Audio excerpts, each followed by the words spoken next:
They called me a failure, but that day when Judge Morrison looked at me and said, "Agent Williams, the court recognizes your service," my mother's face went white. The fluorescent lights of the federal courthouse cast harsh shadows across the marble floor, and I could hear my mother's sharp intake of breath echo through the silent courtroom. For 23 years, she had looked at me with disappointment, convinced I was the child who never amounted to anything.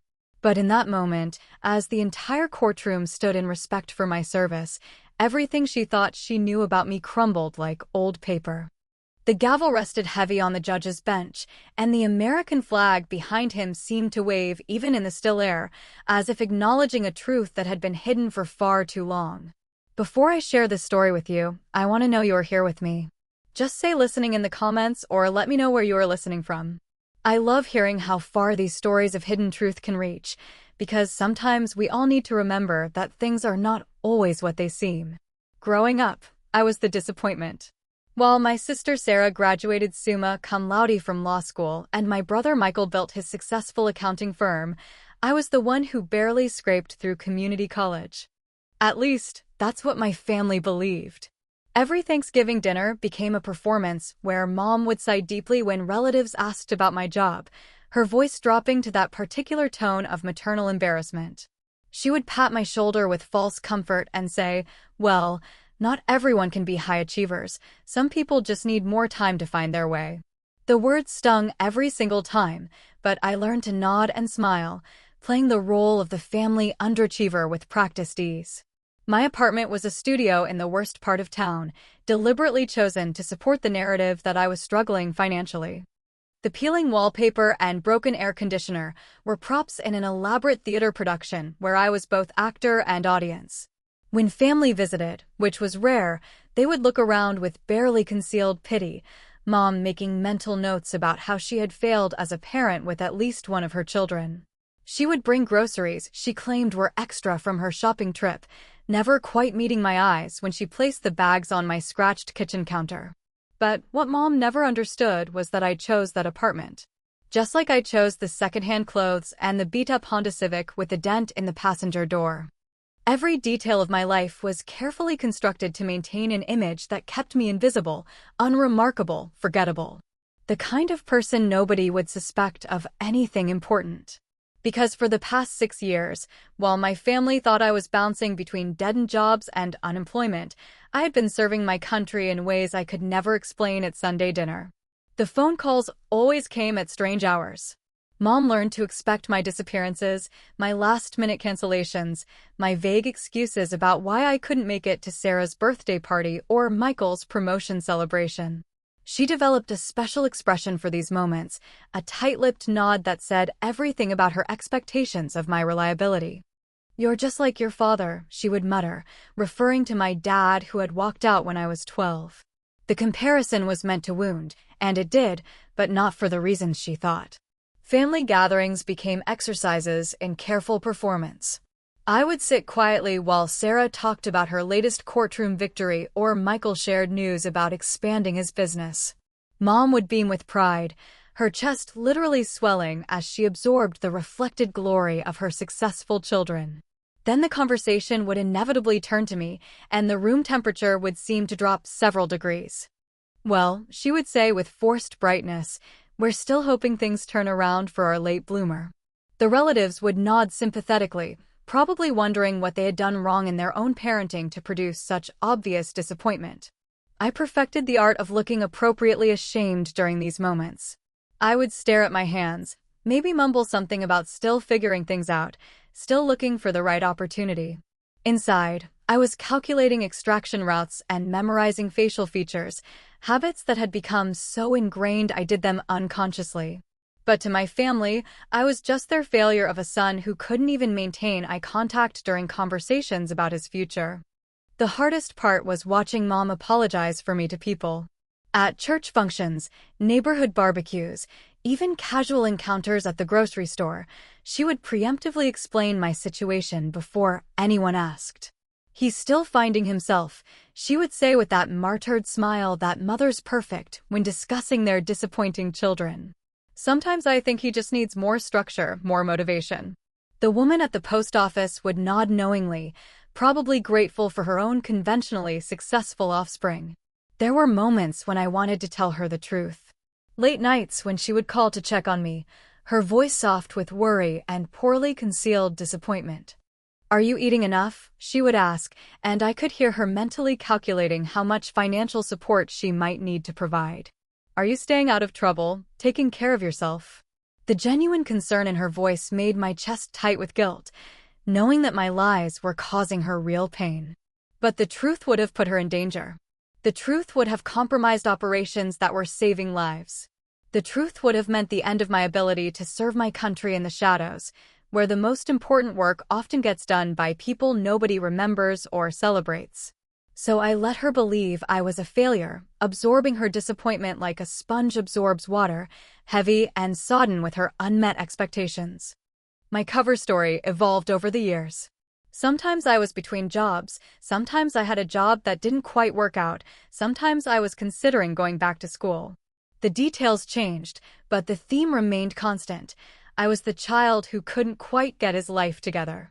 Mom developed a way of introducing me that included subtle disclaimers. "This is my youngest," she would say at social functions. "He's still figuring out his path." The pause before the explanation said everything. Physical conditioning was the hardest thing to hide. Years of training had built muscle mass and reflexes that didn't match someone who spent his days on the couch watching television. I learned to wear loose clothing, to move with deliberate clumsiness, to suppress the automatic responses that might give me away. When Mom commented on how I seemed to be in good shape despite my sedentary lifestyle, I would shrug and mention lucky genes. She never questioned it deeply enough to discover the truth. The worst moments were when she would try to help. Job applications would arrive in the mail with sticky notes in her careful handwriting suggesting I might be perfect for various entry-level positions.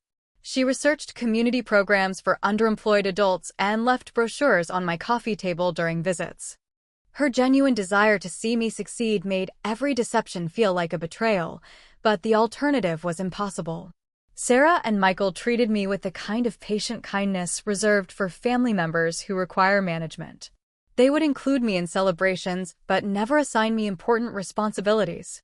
When Michael got married, I was an usher, not a groomsman. When Sarah bought her first house, I was invited to see it after the important people had already toured and approved. They loved me the way you love a relative who means well, but can't quite function in the adult world. Holiday conversations followed predictable patterns. Sarah would update everyone on her legal cases, carefully editing out confidential details, but managing to convey her importance and success.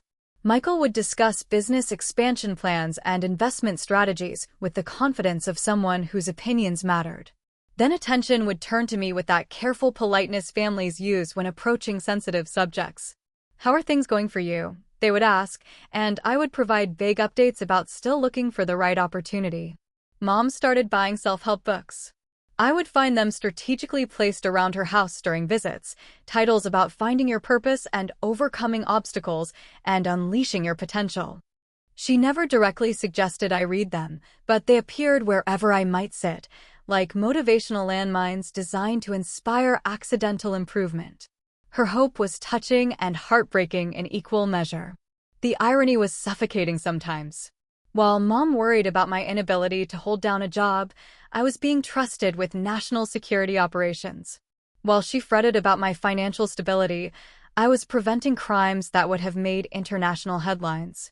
While she questioned my judgment and maturity, senior federal officials were relying on my analysis and instincts to make decisions that affected thousands of lives. But I could never explain that the phone calls that interrupted family dinners were from my handler. I could never mention that my mysterious injuries were from training exercises or operational hazards. I could never share that my vague travel plans involved destinations that would require security clearance to discuss. The gap between who she thought I was and who I actually was had grown so wide that bridging it seemed impossible. Sunday dinners became particularly challenging. Mom would ask detailed questions about my week, trying to understand how I spent my time and where my money came from. I became expert at providing answers that were technically truthful but completely misleading.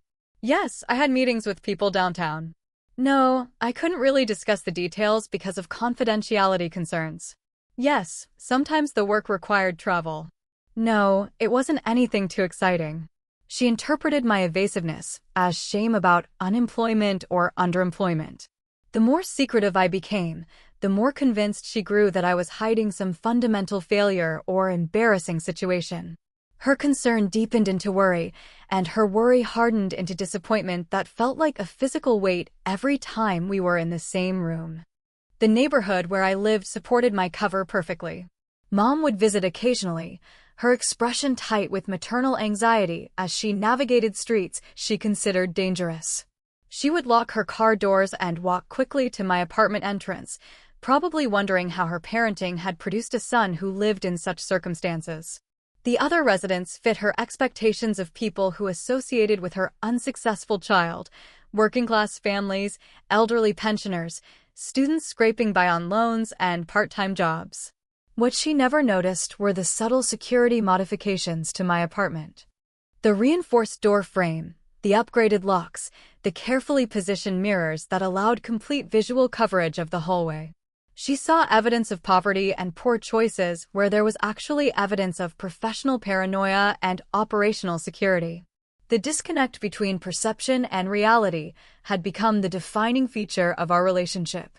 Years passed this way, with me growing more accomplished in my actual career while appearing to stagnate in the life my family could see. Mom's friends probably offered her advice about tough love and enabling behavior. She probably read articles about adult children who fail to launch and parents who enable their dysfunction through excessive support. Every kindness she showed me likely came with internal conflict about whether she was helping or hindering my mythical journey toward responsibility. The breaking point came with a subpoena. Federal Court, Eastern District, criminal case involving organized crime and federal racketeering charges. I was listed as a witness for the prosecution, my real name printed in official legal documents that would become public record. There was no way to maintain my cover once I testified under oath about my actual profession and qualifications. When the subpoena arrived at my apartment, forwarded through official channels, I stared at it for a long time before making the phone call I had been dreading for 6 years.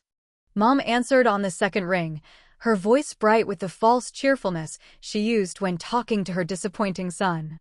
"Hi, honey, how are things going today?" I could hear the television in the background, probably one of her daytime programs, the comfortable routine of someone whose biggest worry was her underachieving adult child. "I have to go to court," I told her, and the silence that followed was filled with her jumping to obvious conclusions. The legal trouble she had probably always expected had finally materialized. Her failure of a son had gotten himself arrested or sued or involved in something that would bring additional shame to the family. When she finally spoke, her voice was careful and controlled in the way people use when receiving bad news they had been expecting. "What kind of court?" she asked, and I could hear her mentally preparing for the worst-case scenarios she had probably rehearsed during sleepless nights worrying about my future. "Federal court," I answered, which only made things sound more serious and frightening. There was another long pause as she processed this information and calculated how much money she might need to borrow for legal representation. The conversation that followed was painful in ways I had not anticipated. She offered to help with lawyers, with bail money, with anything I might need to deal with whatever trouble I had gotten myself into. Her immediate assumption that I was the defendant rather than a witness spoke volumes about her expectations of my life trajectory. The kindness and support she offered, even while believing I had finally fulfilled her worst fears about my character, made me understand how much I had underestimated her love. But I could not explain the truth over the phone. Operational security required face-to-face communication for anything this sensitive, and even then, there were limits to what I could reveal. So I let her believe what seemed most logical based on the information available to her. I asked her to come with me to court for moral support, knowing that her presence would make the eventual revelation even more dramatic and painful. She agreed immediately, her voice thick with emotion and determination. "Of course I'll be there," she said, probably imagining herself sitting behind me in a courtroom while I faced criminal charges. "We'll get through this together, whatever it is." The unconditional support from someone who believed I had disappointed her my entire adult life was almost unbearable. The night before court, I sat in my carefully shabby apartment and tried to prepare for the end of everything she believed about me. Tomorrow, Judge Morrison would call me Agent Williams. Tomorrow, the bailiff would announce my credentials and service record. Tomorrow, my mother would discover that her greatest disappointment was actually something she could never have imagined.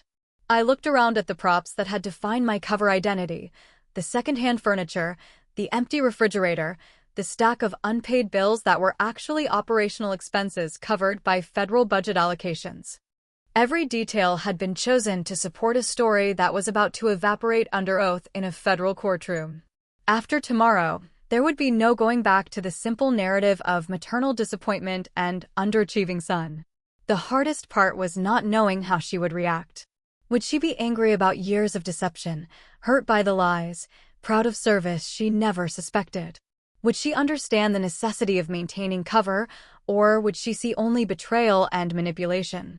6 years of pretending to be someone I was not had created a gap between us that might be impossible to bridge, regardless of the noble intentions behind the performance.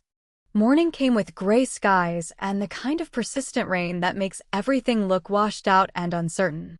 I dressed in my best clothes, which were still carefully selected to look like someone trying too hard to appear respectable for court. Mom arrived precisely on time, her face set with the kind of determined composure that mothers summon when their children are in serious trouble. She had probably spent the night researching federal criminal procedure and calculating worst-case scenarios. The drive to the courthouse was quiet except for her occasional attempts at reassuring conversation. "Whatever happens in there," she said at a red light, "we'll figure it out afterward. You're still my son, and I'm still your mother, and nothing changes that." Her words were meant to comfort me, but they highlighted the magnitude of what was about to change everything she thought she knew about who I was. Security at the federal courthouse was extensive: metal detectors and armed guards and identification checks that seemed to surprise Mom with their thoroughness. She looked around nervously as we went through the screening process, probably wondering what kind of serious criminal case required such elaborate precautions.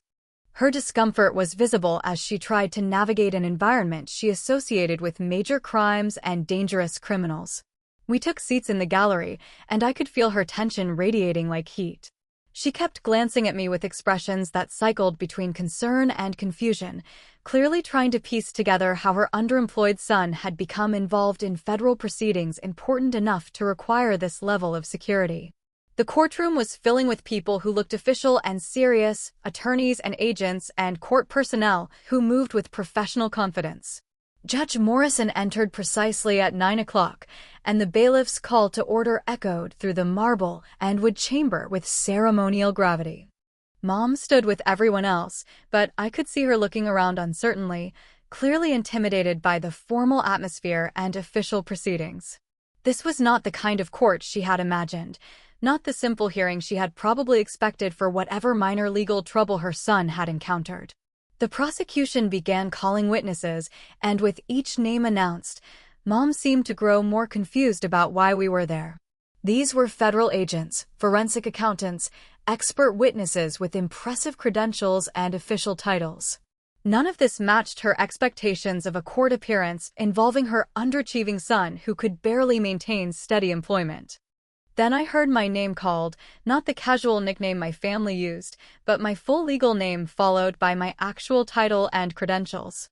"Agent Williams, please approach the witness stand." The words hung in the air like smoke from gunfire, and I could feel Mom's shock before I even looked at her face. Her expression was blank with incomprehension, as if she was hearing a foreign language that sounded familiar but made no sense in context. As I stood to walk toward the witness stand, I felt 6 years of carefully maintained deception falling away like old clothes. Every step toward the front of the courtroom was a step away from the person my mother thought she knew and toward a truth that would change everything between us forever. The weight of the moment settled on my shoulders like a heavy coat as I prepared to raise my right hand and swear to tell the truth that had been hidden for so long. The bailiff's voice seemed to echo from somewhere far away as he repeated the instruction for me to raise my right hand. Do you solemnly swear to tell the truth, the whole truth, and nothing but the truth, so help you God?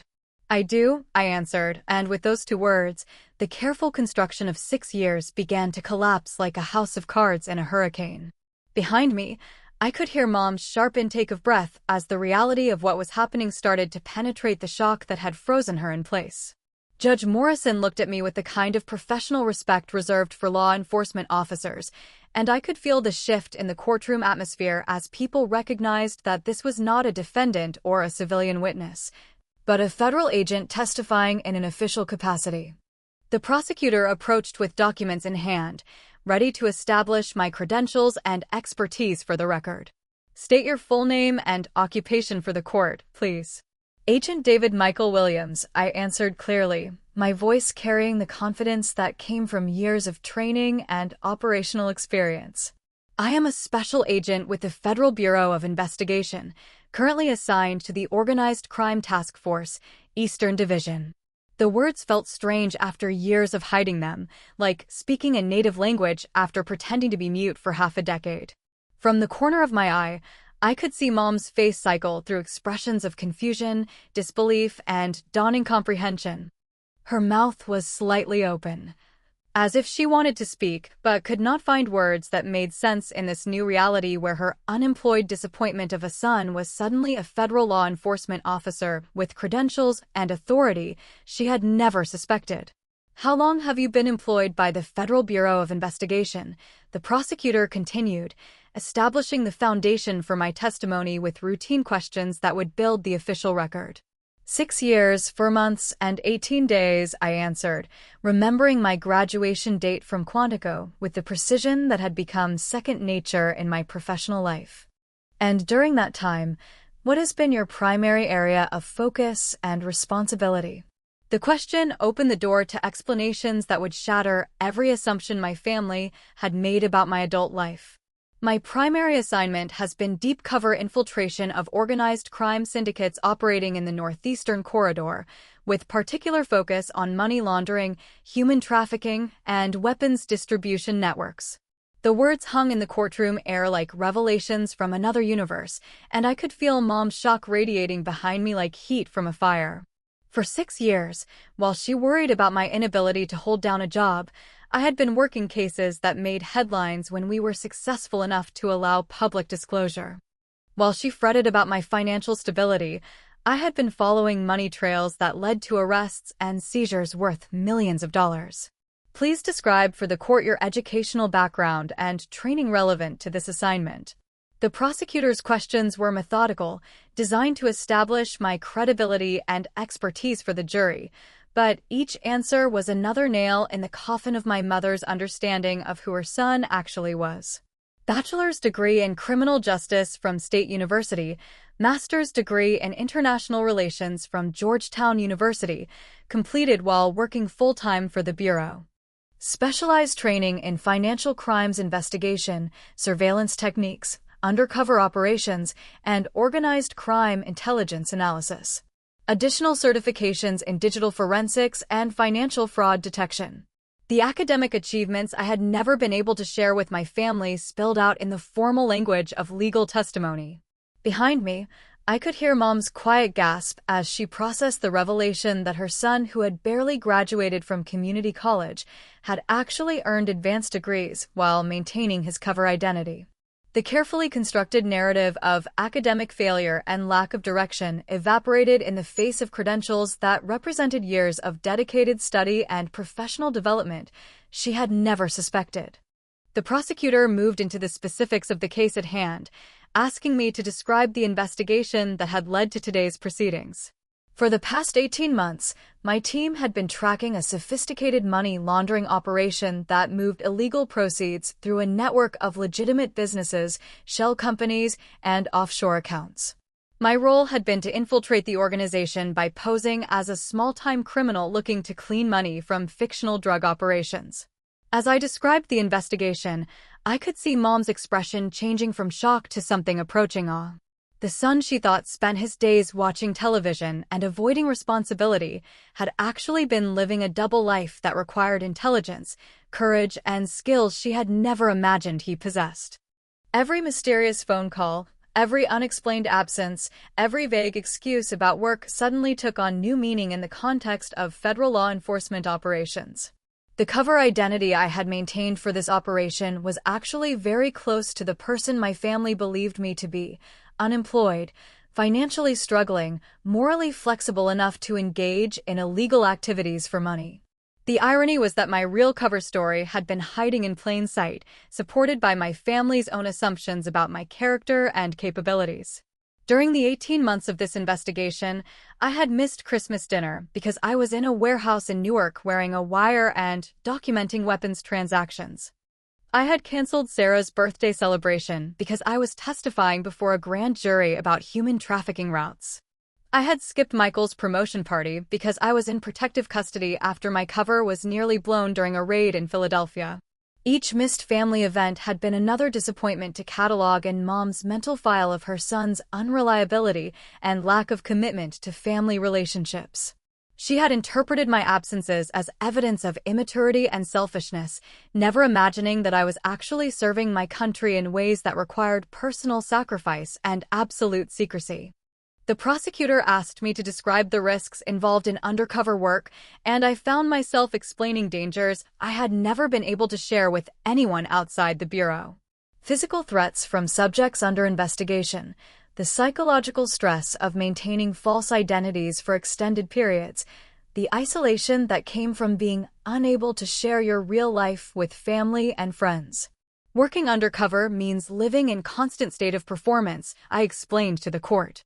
Every interaction, every conversation, every relationship has to be carefully managed to maintain the integrity of your cover identity. You become an expert at deflection and misdirection, at providing explanations that sound truthful while revealing nothing about your actual circumstances or activities. Behind me, Mom was probably remembering every conversation we had shared over the past 6 years, reinterpreting my evasiveness and secrecy through this new lens of understanding. The son she thought was ashamed of his failures had actually been protecting her from knowledge that could have put her in danger.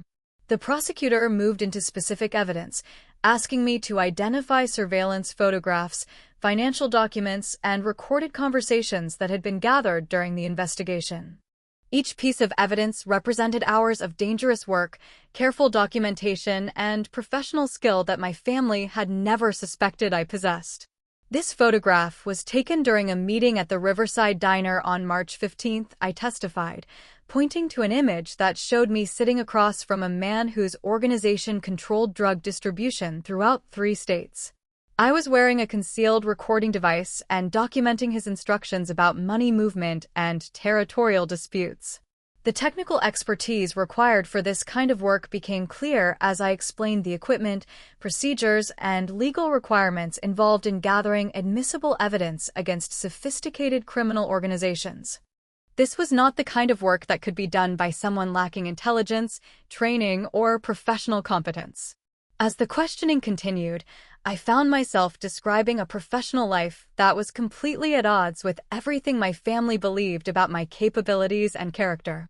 Leadership roles in multi-agency task forces, presentations to federal prosecutors and senior FBI officials, commendations for exceptional service, and successful operations. The most difficult part of my testimony came when the prosecutor asked about personal sacrifices required by undercover work. The isolation, the inability to form normal relationships, the constant stress of maintaining false identities, the impact on family relationships when you cannot explain your absences or share your actual circumstances. Agent Williams, has your undercover work required you to maintain false identities even with family members and close friends? Yes, I answered, my voice steady despite the emotional weight of the admission. Operational security requires complete separation between your cover identity and your real life. Any breach of that separation can compromise not only the investigation, but the safety of everyone involved. And has that separation affected your personal relationships? The question hit directly at the heart of 6 years of lies and carefully constructed disappointments. Yes, significantly. My family believes me to be unemployed and generally unsuccessful. They're unaware of my actual profession or accomplishments because revealing that information would have compromised my ability to serve effectively in undercover operations. I could feel Mom's emotions behind me like a physical presence, the weight of her realization that every criticism, every expression of disappointment, every moment of frustrated love had been based on a carefully constructed fiction designed to protect both my work and her safety. The prosecutor asked me to describe specific operations where my cover identity had been crucial to successful outcomes. Over the past 6 years, investigations I had participated in had resulted in 43 arrests, the seizure of over $12 million in illegal proceeds, the disruption of human trafficking networks that had moved hundreds of victims, and the prevention of weapons sales that could have armed violent criminal organizations. Each success had come at personal cost that I could never explain to my family. Relationships that could not be maintained because of security concerns, social isolation that appeared to be antisocial behavior, professional achievements that had to remain secret. The gap between public perception and private reality had grown wider with each passing year. The defense attorney's cross-examination focused on the deceptive nature of undercover work, attempting to undermine my credibility by highlighting the fact that lying was essentially my profession. How can the court trust testimony from someone whose job requires him to lie professionally? He asked with obvious skepticism. I had been prepared for this line of questioning during pretrial preparation. Undercover work requires maintaining false identities with criminal subjects, I explained calmly. However, testimony under oath in federal court is completely different. Perjury is a federal crime, and my oath as a law enforcement officer requires absolute honesty in legal proceedings. The distinction was important both legally and personally. The lies I had told my family were operational necessities designed to protect both investigations and their safety. The truth I was telling in court was my professional and moral obligation, regardless of personal consequences. As my testimony concluded, Judge Morrison thanked me for my service and dismissed me from the witness stand. The walk back to my seat felt like crossing a bridge that was burning behind me, separating the person my family thought they knew from the person I actually was. When I sat down beside Mom, she was staring straight ahead with an expression I had never seen before. Not anger, exactly, but something closer to bewilderment. As if the fundamental laws of physics had suddenly stopped working, and she was trying to understand how to navigate a world where nothing operated according to the rules she had always understood. The rest of the proceedings passed in a blur of additional testimony and legal arguments, but I could feel Mom's presence beside me like an electrical current, her mind working to reconcile 6 years of assumed failure with the reality of federal law enforcement credentials and professional achievements she had never imagined. During a recess, we stepped into the hallway together, and for the first time in 6 years, I saw her looking at me without the filter of disappointment and frustrated maternal concern. Instead, there was something approaching respect, mixed with confusion and hurt that I had allowed her to believe such fundamental lies about my life and character. "Why?" was the first word she spoke, and it contained multitudes of questions about deception and trust and the relationship between a mother and son who had been strangers to each other despite sharing the same DNA and family dinners for years. I tried to explain operational security, the need to maintain absolute separation between cover identities and real life, the danger that knowledge of my actual profession could have created for her and the rest of the family. But the words sounded inadequate in the face of 6 years of her genuine worry and disappointment. She listened without interrupting, her expression cycling through emotions I could not identify, processing information that required her to completely rebuild her understanding of her youngest son.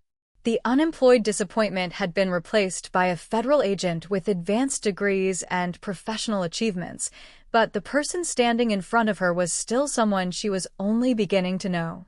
The hardest part was watching her remember specific moments when she had criticized my reliability, questioned my judgment, or expressed disappointment in my apparent lack of direction and ambition. Each memory was now being re-examined through the lens of hidden truth, and I could see her struggling to understand how she had misread the situation so completely. When court resumed, I could feel the change in how she watched the proceedings. Instead of maternal anxiety about her son's legal troubles, there was something approaching pride as she observed the respect with which court officials treated my testimony and credentials. The judge's acknowledgement of my service, the prosecutor's deference to my expertise, the defense attorney's serious engagement with my professional qualifications. As we prepared to leave the courthouse, Mom walked beside me with careful steps, as if she was navigating unfamiliar territory and wanted to avoid making mistakes in this new landscape where her son was someone she had never known. The silence between us was heavy with questions that would require long conversations and patient explanations. The drive home was quiet except for her occasional attempts to process what she had witnessed. "So you've been working for the FBI this whole time," she said, her voice testing the words as if they were foreign phrases she was trying to pronounce correctly. "Yes," I answered, and the simple confirmation seemed to require additional mental adjustment on her part.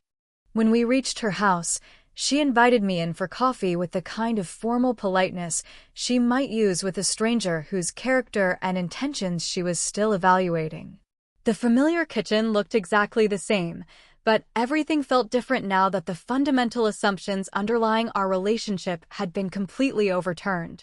She moved around the kitchen with automatic motions, preparing coffee and arranging cookies on a plate, but I could see her mind working to recalibrate everything she thought she knew about my life and choices.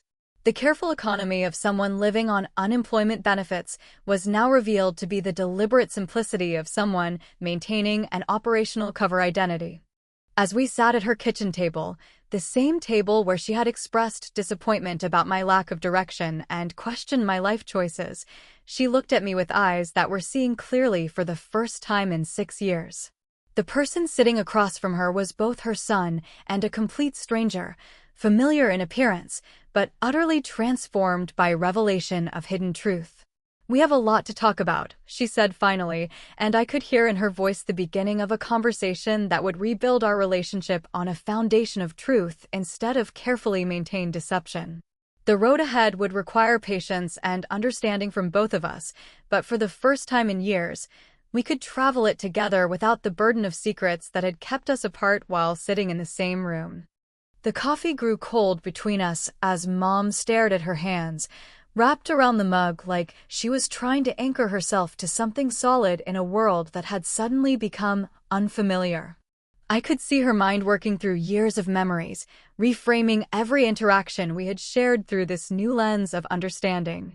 The kitchen clock ticked steadily on the wall, marking time in a space where everything had changed but nothing had physically moved. "Tell me about the degrees," she said quietly, her voice careful and measured as if she was afraid of saying something wrong in this new dynamic between us. "Georgetown University for the master's degree while working full-time for the Bureau. I had to take evening classes and weekend seminars, write papers during surveillance operations, study for exams in hotel rooms between assignments." She processed this information slowly, probably remembering all the times I had seemed tired or distracted during family visits, all the moments when she had attributed my exhaustion to unemployment depression rather than the reality of maintaining a double life that required constant vigilance and performance.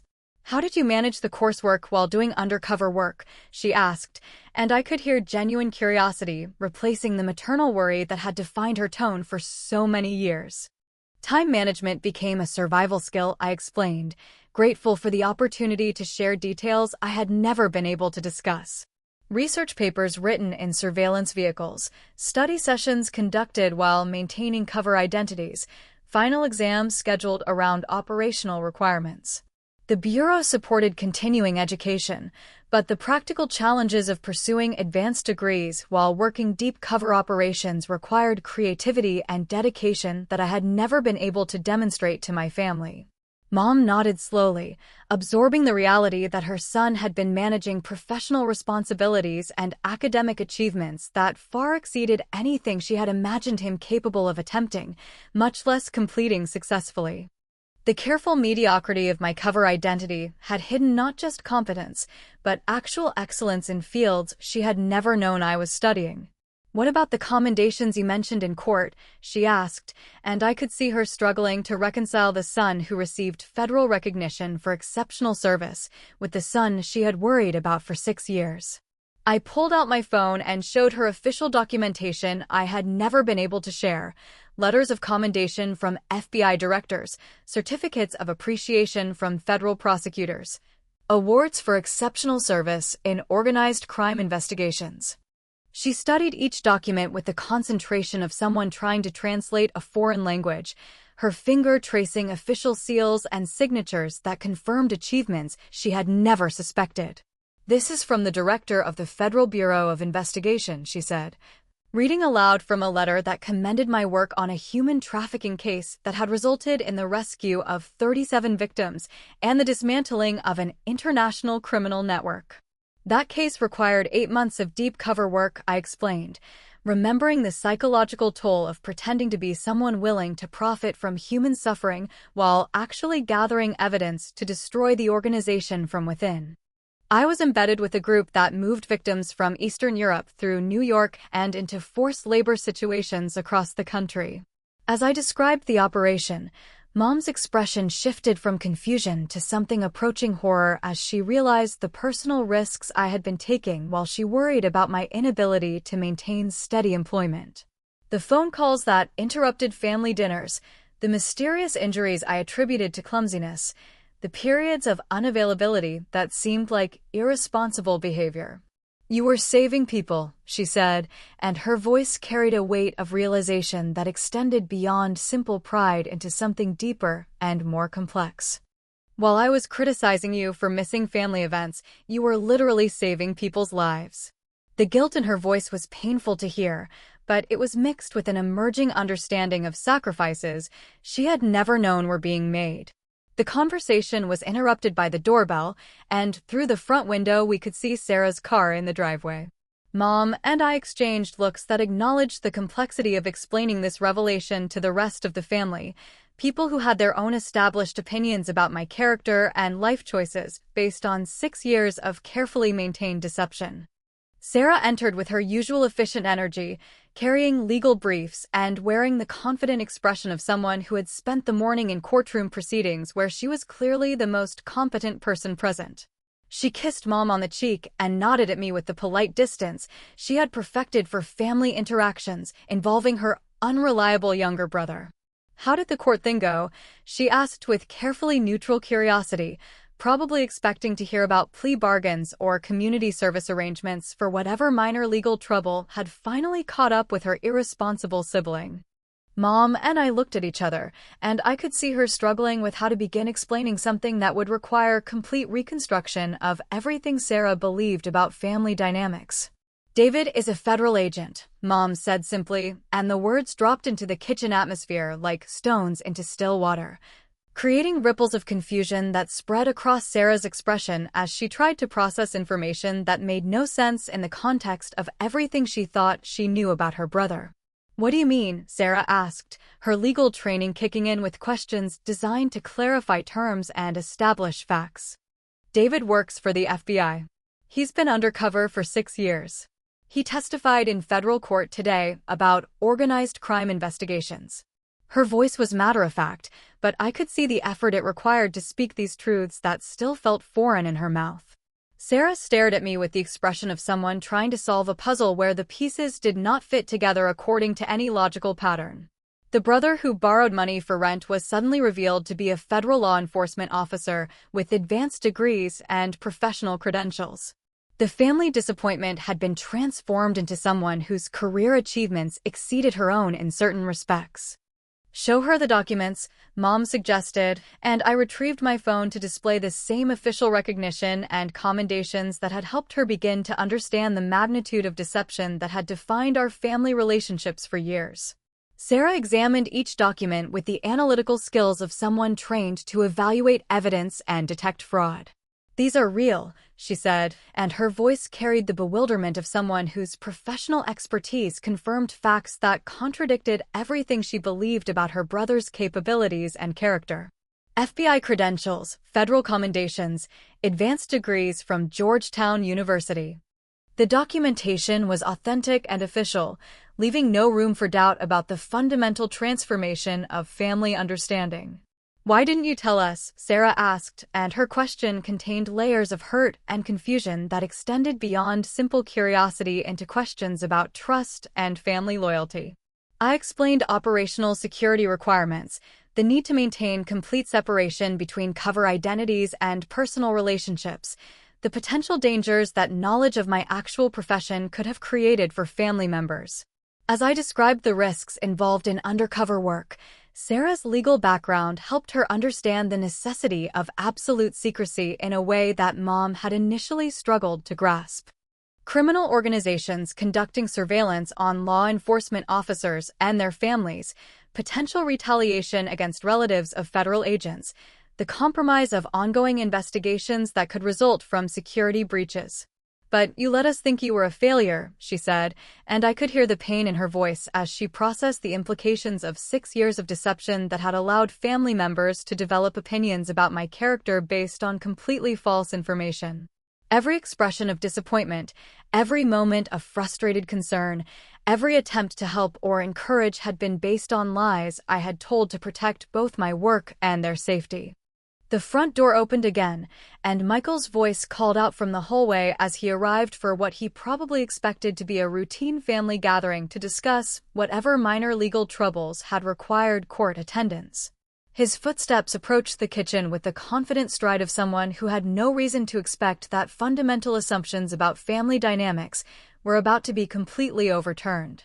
Michael entered the kitchen wearing the slightly patronizing expression he had perfected for interactions with his underachieving younger brother, ready to offer practical advice and financial assistance for whatever scrape I had gotten myself into this time. The sight of Mom and Sarah sitting in stunned silence around official federal documents displayed on my phone was clearly not what he had anticipated. "What's going on?" he asked, his business-trained instincts recognizing that something significant was happening, but lacking the context to understand the nature or magnitude of the situation.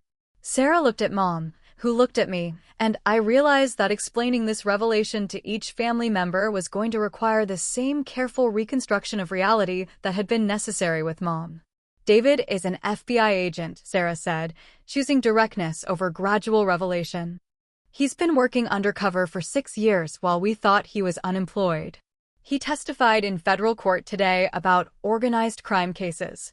The words sounded strange even coming from Sarah, as if she was describing events from someone else's life, rather than her brother's hidden career. Michael's reaction was immediate skepticism, his practical mind rejecting information that contradicted years of established patterns and observed behavior. "That's not possible," he said with the confidence of someone whose understanding of his brother's limitations was based on reliable evidence and consistent experience. I handed him my phone with the same federal documentation that had convinced Mom and Sarah, watching his expression change as he examined official credentials and commendations that could not be dismissed or explained away. His business experience included enough interaction with federal agencies to recognize authentic documentation when he encountered it.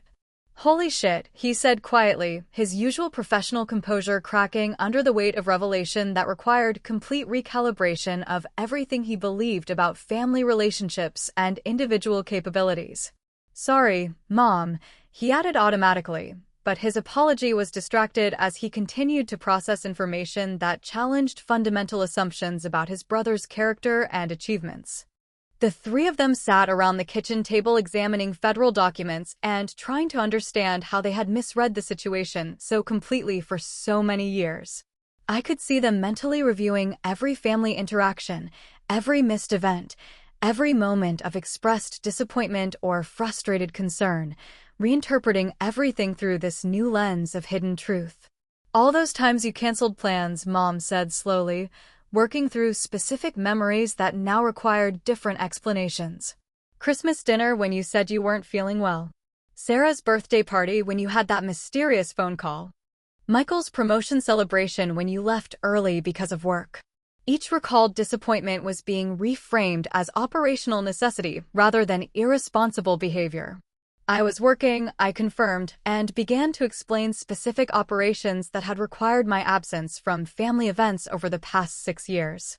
Christmas dinner was interrupted by an emergency briefing about a weapons shipment that required immediate surveillance. Sarah's birthday party was canceled because I was testifying before a grand jury about human trafficking routes. Michael's promotion celebration was cut short because my cover was nearly blown during a raid in Philadelphia.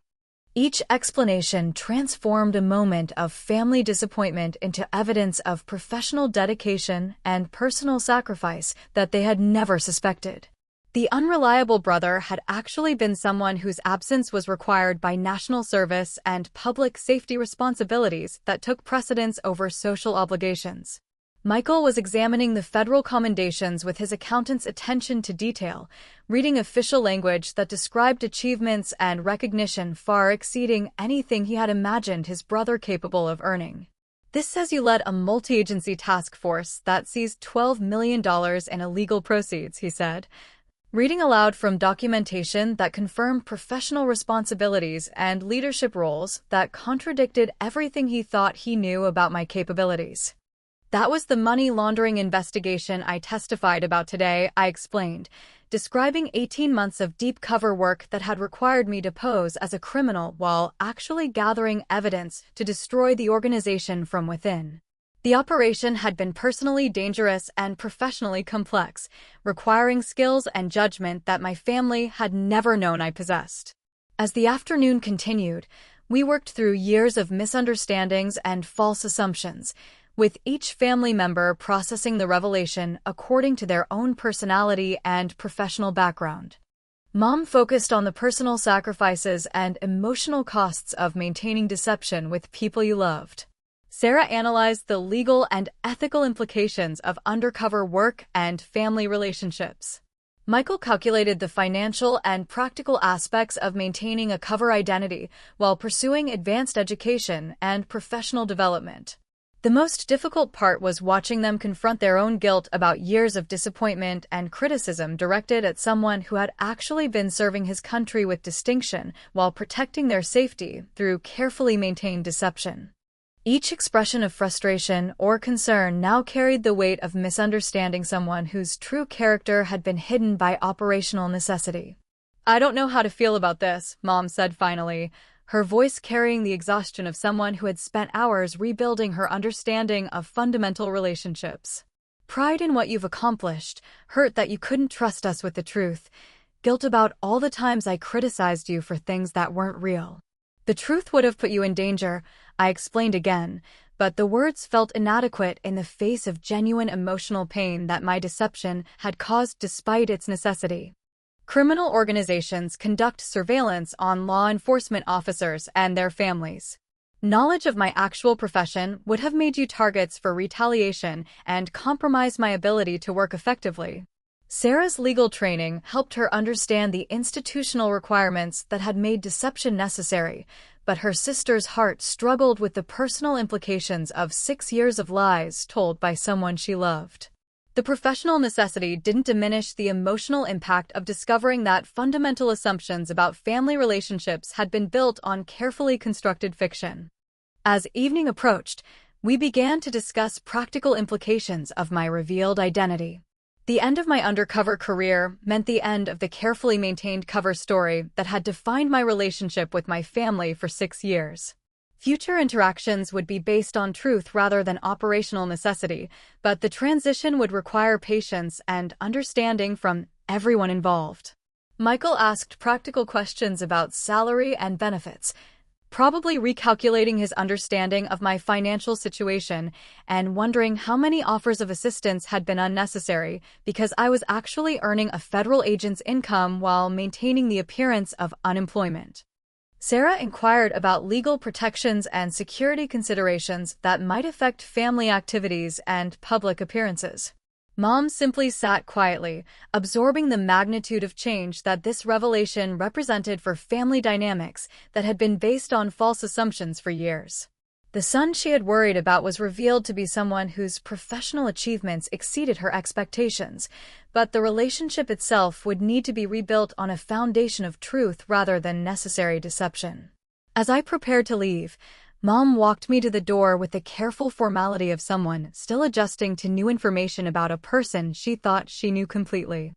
"Take care of yourself," she said, and the words carried different meaning now that she understood the actual dangers involved in my professional responsibilities. The drive back to my apartment felt like traveling between two different worlds, one where I was a family disappointment and another where I was a federal agent with professional credentials and public service achievements. Tomorrow would begin the process of integrating these separate identities into a single authentic relationship with my family. That night, I sat in my carefully shabby apartment and began the process of dismantling the props that had supported my cover identity for 6 years.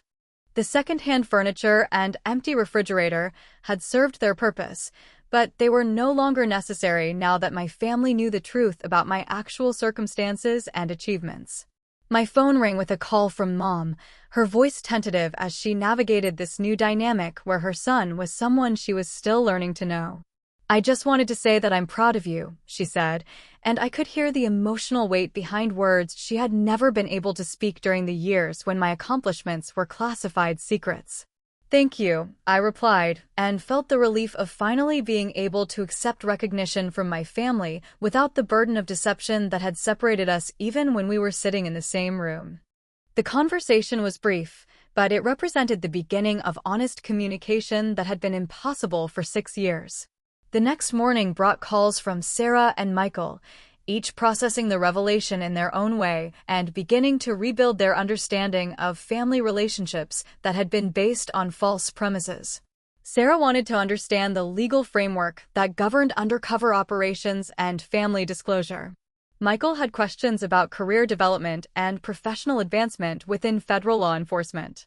Over the following weeks, we began the slow process of reconstructing family dynamics based on truth rather than carefully maintained fiction. Holiday plans could now include honest discussions about work schedules and operational requirements. Family gatherings became opportunities for genuine connection rather than performance art designed to maintain cover identities. The most significant change was in Mom's attitude toward my career and life choices. The worry and disappointment that had defined her maternal response for 6 years was replaced by pride and concern that acknowledged the reality of my professional achievements and the legitimate dangers involved in federal law enforcement work. Months later, at Sarah's law firm holiday party, Mom introduced me to her colleagues with visible pride as her son the federal agent rather than the careful disclaimers and apologetic explanations that had characterized previous social interactions. The transformation was complete, from family disappointment to source of maternal satisfaction. The experience taught all of us about the difference between perception and reality, about the assumptions we make based on limited information, and about the personal costs of public service that often remain invisible to the people who benefit from it. My family learned that things are not always what they seem, and I learned that love can survive even the most necessary deceptions when truth finally has room to breathe. Standing in that courthouse months earlier, watching my mother's face change as she heard my real name and credentials announced by Judge Morrison, I had known that our relationship would never be the same. What I had not anticipated was how much better it could become when built on truth rather than the careful lies that had protected us both from dangers we could not have imagined. The quiet triumph was not in proving my family wrong about my capabilities, but in finally being able to share my actual life with people whose love and support had sustained me through 6 years of necessary solitude. The vindication was complete, but it felt less like victory than like coming home after a very long journey to a place where I could finally be myself. Sometimes truth requires patience, and sometimes love requires sacrifice, but eventually honesty creates space for relationships that are stronger than the careful fictions we construct to protect the people we care about most. If this story resonates with you, share it with someone who needs to remember that we never really know the whole truth about the people around us, and that quiet strength often hides behind ordinary appearances, waiting for the right moment to be revealed.